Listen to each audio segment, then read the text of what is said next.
Gawa naman tayo ngayon ng ginatan using 3 ingredients. Ito, kamote, pinapalambot, saging, and itong corn.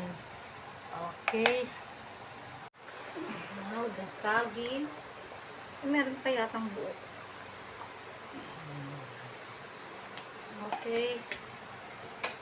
Ilagay na ang saging. Ilagay na rin ang gata. Okay.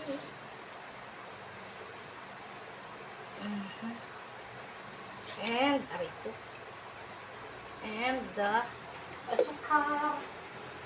Azucarera brown sugar. Okay. And then mix hanggang sa frozen pa yung ano. Okay. Palambutin. Last to put is the vanilla. Okay.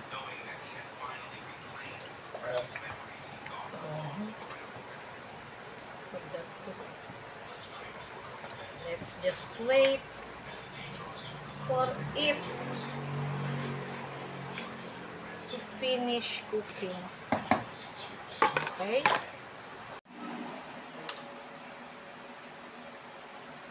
Mainit.